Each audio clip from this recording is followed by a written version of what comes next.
Hi ವೀಕ್ಷಕರೇ, ಎಲ್ಲರಿಗೂ ನಮಸ್ಕಾರ.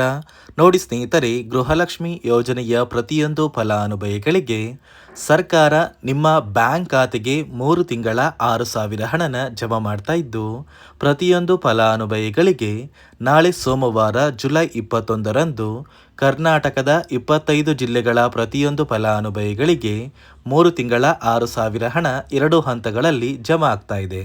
ಅದೇ ರೀತಿ ಈ ಬಾರಿ ಈ 6,000 ಹಣನ ನೀವು ಪಡ್ಕೋಬೇಕು ಅಂದರೆ ಸರ್ಕಾರ ಜಾರಿಗೆ ತಂದಿರುವ ಹೊಸ ನಿಯಮಗಳನ್ನ ನೀವು ಪಾಲಿಸಿರಬೇಕು.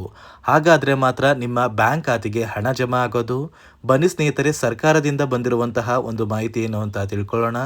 ಅದಕ್ಕಿಂತ ಮೊದಲು ನೀವೇನಾದ್ರೂ ಇನ್ನೂ ಕೂಡ ನನ್ನ ಚಾನಲ್ನ ಸಬ್ಸ್ಕ್ರೈಬ್ ಆಗಿಲ್ಲ ಅಂದರೆ ದಯವಿಟ್ಟು ಪ್ರತಿಯೊಬ್ಬರು ನನ್ನ ಚಾನಲ್ನ ಸಬ್ಸ್ಕ್ರೈಬ್ ಮಾಡ್ಕೊಳ್ಳಿ. ಹಾಗೆ ವಿಡಿಯೋಗೆ ಒಂದು ಲೈಕ್ನ ಕೊಡಿ. ಹೌದು ವೀಕ್ಷಕರೇ, ಗೃಹಲಕ್ಷ್ಮಿ ಯೋಜನೆಯ ಸಾಕಷ್ಟು ಫಲಾನುಭವಿಗಳು ಕಳೆದ 2 ತಿಂಗಳಿಂದ ಗೃಹಲಕ್ಷ್ಮಿ ಹಣಕ್ಕಾಗಿ ಪ್ರತಿ ತಿಂಗಳು ವೆಯ್ಟ್ ಮಾಡ್ತಾ ಇದ್ರಿ. ಸಾಕಷ್ಟು ಫಲಾನುಭವಿಗಳು ಕಮೆಂಟ್ ಮೂಲಕ ಕೇಳ್ತಾ ಇದ್ರಿ, ನಮ್ಮ ಬ್ಯಾಂಕ್ ಖಾತೆಗೆ ಯಾವ ದಿನ ಹಣ ಜಮಾ ಆಗುತ್ತೆ ಅಂತ. ಇದೀಗ ಕೊನೆಗೂ ನಿಮ್ಮ ಬ್ಯಾಂಕ್ ಖಾತೆಗೆ ಹಣ ಜಮಾ ಆಗುವಂತಹ ದಿನ ಬಂದೇ ಬಿಡ್ತು.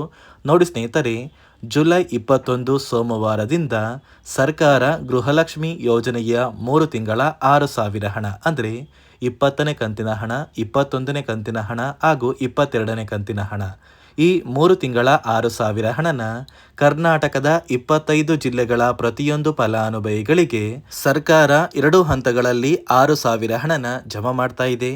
ಪ್ರತಿಯೊಂದು ಫಲಾನುಭವಿಗಳು ನಿಮ್ಮ ಬ್ಯಾಂಕ್ ಖಾತೆಗೆ ಖಂಡಿತವಾಗಿಯೂ ಈ 6,000 ಹಣನ ಪಡ್ಕೋತೀರಾ.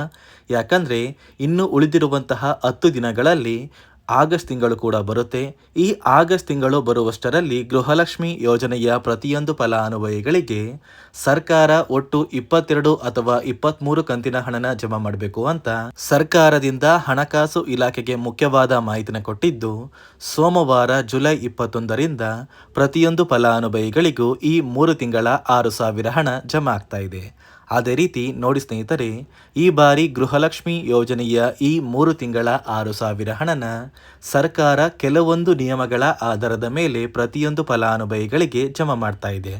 ಅಂದರೆ ಈ ಗೃಹಲಕ್ಷ್ಮಿ ಯೋಜನೆಯ ಹಣನ ನೀವು ಪಡ್ಕೋಬೇಕು ಅಂದರೆ ಪ್ರತಿಯೊಂದು ಫಲಾನುಭವಿಗಳ ಒಂದು ದಾಖಲಾತಿಗಳನ್ನ ಸರ್ಕಾರ ಜಾರಿಗೆ ತಂದಿರುವ ನಿಯಮಗಳ ಪ್ರಕಾರ ಚೆಕ್ ಮಾಡಿ ನಿಮ್ಮ ದಾಖಲಾತಿಗಳು ಆ ನಿಯಮಗಳನ್ನ ಪಾಲಿಸಿದರೆ ಮಾತ್ರ ಈ ಗೃಹಲಕ್ಷ್ಮಿ ಯೋಜನೆಯ 3 ತಿಂಗಳ 6,000 ಹಣ ಜಮಾ ಆಗೋದು. ಅದೇ ಒಂದು ಕಾರಣಕ್ಕೆ ಸಾಕಷ್ಟು ಫಲಾನುಭವಿಗಳಿಗೆ ಈ ಬಾರಿ ಹಣ ಕ್ಯಾನ್ಸಲ್ ಆಗಿದೆ ಅಂತ ಹಣಕಾಸು ಇಲಾಖೆ ಮುಖ್ಯವಾದ ಮಾಹಿತಿನ ಕೊಟ್ಟಿದ್ದು, ಬನ್ನಿ ಸ್ನೇಹಿತರೆ, ಆ ನಿಯಮಗಳು ಏನು ಮತ್ತು ಯಾವ ಫಲಾನುಭವಿಗಳಿಗೆ ಹಣ ಕ್ಯಾನ್ಸಲ್ ಆಗಿದೆ ಅಂತ ಕೂಡ ನಾನು ನಿಮಗೆ ತಿಳಿಸ್ಕೊಡ್ತಾ ಇದ್ದೀನಿ. ಅದಕ್ಕಿಂತ ಮೊದಲು ನಾಳೆ ಸೋಮವಾರ ಜುಲೈ 21ರಂದು ಕರ್ನಾಟಕದ ಯಾವ 25 ಜಿಲ್ಲೆಗಳಿಗೆ ಸರ್ಕಾರ ಗೃಹಲಕ್ಷ್ಮಿ ಯೋಜನೆಯ ಒಟ್ಟು 3 ತಿಂಗಳ 6,000 ಹಣನ ಜಮಾ ಮಾಡ್ತಾ ಇದೆ ಅಂದರೆ ನೋಡಿ ವೀಕ್ಷಕರೇ, ಈ 25 ಜಿಲ್ಲೆಗಳಿಗೆ 2 ಹಂತಗಳಲ್ಲಿ ಈ 6,000 ಹಣ ಜಮಾ ಆಗ್ತಾ ಇದ್ದು, ಮೊದಲನೆಯ ಹಂತದಲ್ಲಿ ಬಾಗಲಕೋಟೆ, ಬೆಂಗಳೂರು ನಗರ, ಬೆಂಗಳೂರು ಗ್ರಾಮಾಂತರ, ಬೆಳಗಾವಿ, ಬಳ್ಳಾರಿ, ಬಿಜಾಪುರ, ಬೀದರ್, ವಿಜಯನಗರ, ಚಾಮರಾಜನಗರ, ಚಿಕ್ಕಬಳ್ಳಾಪುರ, ಚಿಕ್ಕಮಗಳೂರು, ಚಿತ್ರದುರ್ಗ, ದಕ್ಷಿಣ ಕನ್ನಡ, ದಾವಣಗೆರೆ ಮತ್ತು ಧಾರವಾಡ, ಈ ಜಿಲ್ಲೆಗಳ ಪ್ರತಿಯೊಂದು ಫಲಾನುಭವಿಗಳಿಗೆ ಮೊದಲ ಹಂತದಲ್ಲಿ ಈ 3 ತಿಂಗಳ 6,000 ಹಣ ಜಮಾ ಆಗ್ತಾ ಇದೆ. ಅದೇ ರೀತಿ ಎರಡನೆಯ ಹಂತದಲ್ಲಿ ಯಾದಗಿರಿ, ಉತ್ತರ ಕನ್ನಡ, ಉಡುಪಿ, ತುಮಕೂರು, ಶಿವಮೊಗ್ಗ, ರಾಮನಗರ, ರಾಯಚೂರು, ಮೈಸೂರು, ಮಂಡ್ಯ, ಕೊಪ್ಪಳ, ಕೋಲಾರ, ಕೊಡಗು, ಹಾವೇರಿ, ಹಾಸನ, ಕಲಬುರಗಿ ಮತ್ತು ಗದಗ, ಈ ಜಿಲ್ಲೆಗಳ ಪ್ರತಿಯೊಂದು ಫಲಾನುಭವಿಗಳಿಗೆ ಸರ್ಕಾರ ಗೃಹಲಕ್ಷ್ಮಿ ಯೋಜನೆಯ 3 ತಿಂಗಳ 6,000 ಹಣನ ಎರಡನೆಯ ಹಂತದಲ್ಲಿ ಜಮಾ ಮಾಡ್ತಾ ಇದ್ದು, ಈ ಜೂನ್ ತಿಂಗಳು ಮುಗಿಯುವಷ್ಟರಲ್ಲಿ ಪ್ರತಿಯೊಂದು ಫಲಾನುಭವಿಗಳಿಗೆ ಒಟ್ಟು 3 ತಿಂಗಳ 6,000 ಹಣನ ಸರ್ಕಾರ ಜಮಾ ಮಾಡುತ್ತೆ. ನೋಡಿ ಸ್ನೇಹಿತರೆ, ಈ ಬಾರಿ ಸುಮಾರು 1 ಲಕ್ಷಕ್ಕಿಂತ ಅಧಿಕ ಫಲಾನುಭವಿಗಳ ಬ್ಯಾಂಕ್ ಖಾತೆಗೆ ಸರ್ಕಾರ ಗೃಹಲಕ್ಷ್ಮಿ ಯೋಜನೆಯ ಹಣನ ಜಮಾ ಮಾಡ್ತಾ ಇಲ್ಲ. ಕಾರಣ ಏನು ಅಂದರೆ, ನಿಮ್ಮ ಬ್ಯಾಂಕ್ ಖಾತೆಗೆ ಡೆಬಿಟ್ ಮೂಲಕ ಹಣ ಜಮಾ ಮಾಡುವಂತಹ ಸಂದರ್ಭದಲ್ಲಿ ಸರ್ಕಾರ ಸಾಕಷ್ಟು ಫಲಾನುಭವಿಗಳ ಒಂದು ಬ್ಯಾಂಕ್ ಖಾತೆಗೆ ಹಣ ಜಮಾ ಮಾಡೋದನ್ನು ಕ್ಯಾನ್ಸಲ್ ಮಾಡಿದೆ.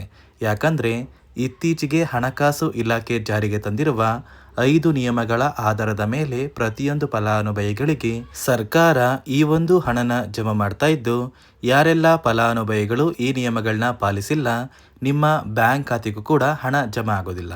ಹಾಗಾದರೆ ಬನ್ನಿ ಸ್ನೇಹಿತರೆ, ಸರ್ಕಾರ ಜಾರಿಗೆ ತಂದಿರುವ ಆ 5 ಹೊಸ ನಿಯಮಗಳು ಏನು ಅಂತ ನಾನು ನಿಮಗೆ ತಿಳಿಸ್ಕೊಡ್ತಾ ಇದ್ದೀನಿ. ನೋಡಿ ಸ್ನೇಹಿತರೆ, ಮೊದಲನೆಯ ಒಂದು ನಿಯಮ ಬಂದು, ಸಾಕಷ್ಟು ಫಲಾನುಭವಿಗಳು ಹೊಂದಿರುವಂತಹ ಒಂದು ರೇಷನ್ ಕಾರ್ಡ್ ಏನಿದೆ, ಆ ಒಂದು ರೇಷನ್ ಕಾರ್ಡ್ನ ಮನೆಯ ಸದಸ್ಯರ ಪ್ರತಿಯೊಬ್ಬರ ಒಂದು ಆಧಾರ್ ಕಾರ್ಡ್ನ ನಿಮ್ಮ ರೇಷನ್ ಕಾರ್ಡ್ಗೆ ಕಡ್ಡಾಯವಾಗಿ ಲಿಂಕ್ ಮಾಡಿಸ್ಬೇಕು. ಅಂದರೆ ಈ ಒಂದು ಲಿಂಕ್ ಮಾಡಿಸುವಂತಹ ಒಂದು ಪ್ರೊಸೀಜರ್ಗೆ ಸರ್ಕಾರ KYC ಅಂತ ಕರೀತಾರೆ. ನಿಮ್ಮ ರೇಷನ್ ಕಾರ್ಡ್ಗೆ ಇನ್ನೂ ಸಹ KYC ಆಗಿಲ್ಲ ಅಂದರೆ ನಿಮ್ಮ ಬ್ಯಾಂಕ್ ಖಾತೆಗೆ ಸರ್ಕಾರ ಮುಂದಿನ ದಿನಗಳಲ್ಲಿ ಗೃಹಲಕ್ಷ್ಮಿ ಯೋಜನೆಯ ಹಣನ ಕ್ಯಾನ್ಸಲ್ ಮಾಡುತ್ತೆ. ಅದೇ ರೀತಿ ಎರಡನೆಯ ಒಂದು ನಿಯಮ ಬಂದು, ಸಾಕಷ್ಟು ಫಲಾನುಭವಿಗಳು ಕಳೆದ 3 ತಿಂಗಳಿಂದ ಸರ್ಕಾರದಿಂದ ಬರ್ತಾ ಇರುವಂತಹ ಒಂದು ರೇಷನ್ ಏನಿದೆ, ಅಂದರೆ ಉಚಿತ ಅಕ್ಕಿ ಏನಿದೆ, ಈ ಒಂದು ರೇಷನ್ನ ಪಡ್ಕೋತಾ ಇಲ್ಲ. ಒಂದು ವೇಳೆ ಕಳೆದ 3 ತಿಂಗಳಿಂದ ನೀವು ರೇಷನ್ನ ಪಡ್ಕೊಂಡಿಲ್ಲ ಅಂದರೆ ಸರ್ಕಾರ ನಿಮ್ಮ ಬಳಿ ಇರುವಂತಹ ಒಂದು ರೇಷನ್ ಕಾರ್ಡ್ನ ಕ್ಯಾನ್ಸಲ್ ಮಾಡುತ್ತೆ. ನಿಮ್ಮ ರೇಷನ್ ಕಾರ್ಡ್ನ ಸರ್ಕಾರ ಕ್ಯಾನ್ಸಲ್ ಮಾಡಿದರೆ ನಿಮ್ಮ ಬ್ಯಾಂಕ್ ಖಾತೆಗೆ ಗೃಹಲಕ್ಷ್ಮಿ ಯೋಜನೆಯ ಹಣ ಇರ್ಬೋದು ಮತ್ತು ಸರ್ಕಾರದಿಂದ ಬರುವಂತಹ ಒಂದು ಸೌಲಭ್ಯಗಳನ್ನ ನೀವು ಕಳ್ಕೋಬೇಕಾಗುತ್ತೆ. ಅದೇ ರೀತಿ ಮೂರನೆಯ ಒಂದು ನಿಯಮ ಬಂದು, ನೋಡಿ ಸ್ನೇಹಿತರೆ, ನಿಮ್ಮ ಬಳಿ ಇರುವಂತಹ ಒಂದು ಆಧಾರ್ ಕಾರ್ಡ್ ಏನಿದೆ, ಆ ಒಂದು ಆಧಾರ್ ಕಾರ್ಡ್ನ ಕಳೆದ 15 ವರ್ಷಗಳಲ್ಲಿ ನೀವು ಯಾವುದೇ ರೀತಿಯ ಒಂದು ತಿದ್ದುಪಡಿನ ಮಾಡಿಸಿಲ್ಲ ಅಂದರೆ ನಿಮ್ಮ ಬ್ಯಾಂಕ್ ಖಾತೆಗೆ ಸರ್ಕಾರ ಗೃಹಲಕ್ಷ್ಮಿ ಯೋಜನೆಯ ಹಣನ ಕ್ಯಾನ್ಸಲ್ ಮಾಡುತ್ತೆ. ಯಾಕಂದರೆ ಸರ್ಕಾರದಿಂದ ಬಂದಿರುವಂತಹ ಒಂದು ಆದೇಶದ ಪ್ರಕಾರ ಪ್ರತಿಯೊಂದು ಫಲಾನುಭವಿಗಳು ಕಳೆದ 15 ವರ್ಷಗಳಲ್ಲಿ ಯಾವುದೇ ರೀತಿಯ ಒಂದು ತಿದ್ದುಪಡಿನ ನಿಮ್ಮ ಆಧಾರ್ ಕಾರ್ಡ್ಗೆ ನೀವು ಮಾಡಿಸಿಲ್ಲ ಅಂದರೆ ಕಡ್ಡಾಯವಾಗಿ ಆದಷ್ಟು ಬೇಗ ನಿಮ್ಮ ಆಧಾರ್ ಕಾರ್ಡ್ಗೆ ತಿದ್ದುಪಡಿನ ಮಾಡಿಸಿ.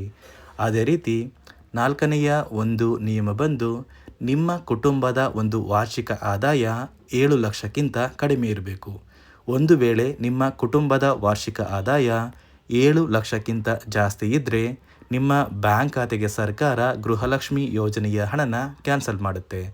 ಅದೇ ರೀತಿ ಐದನೆಯ ಒಂದು ನಿಯಮ ಬಂದು, ನಿಮ್ಮ ಕುಟುಂಬದ ಸದಸ್ಯರು ಅಥವಾ ಗೃಹಲಕ್ಷ್ಮಿ ಯೋಜನೆಯ ಫಲಾನುಭವಿಗಳು ಯಾರು ಕೂಡ ಸರ್ಕಾರಿ ನೌಕರರಾಗಿ ಕಾರ್ಯನಿರ್ವಹಿಸ್ತಾ ಇರಬಾರ್ದು.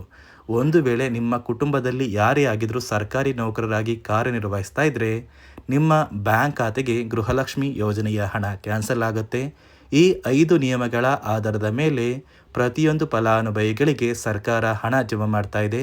ಒಂದು ವೇಳೆ ನೀವು ಈ 5 ನಿಯಮಗಳನ್ನ ಪಾಲಿಸಿಲ್ಲ ಅಂದರೆ ನೀವು ಕೂಡ ಗೃಹಲಕ್ಷ್ಮಿ ಯೋಜನೆಯ ಹಣದಿಂದ ವಂಚಿತರಾಗಬೇಕಾಗುತ್ತೆ. ನೋಡಿ ಸ್ನೇಹಿತರೆ, ಈ ಗೃಹಲಕ್ಷ್ಮಿ ಯೋಜನೆಯ 3 ತಿಂಗಳ 6,000 ಹಣನ ಸರ್ಕಾರ ನಾಳೆ ಸೋಮವಾರ ಜುಲೈ 21ರಂದು ಕರ್ನಾಟಕದ 25 ಜಿಲ್ಲೆಗಳಿಗೆ 2 ಹಂತಗಳಲ್ಲಿ ಜಮಾ ಮಾಡ್ತಾ ಇದ್ದು, ಪ್ರತಿಯೊಬ್ಬರು ಆದಷ್ಟು ಬೇಗ ಈ 6,000 ಹಣನ ಪಡ್ಕೋತೀರಾ ಅಂತ ಹೇಳ್ತಾ, ಇದಿಷ್ಟು ಸರ್ಕಾರದಿಂದ ಬಂದಿರುವಂತಹ ಒಂದು ಮಾಹಿತಿಯಾಗಿದೆ.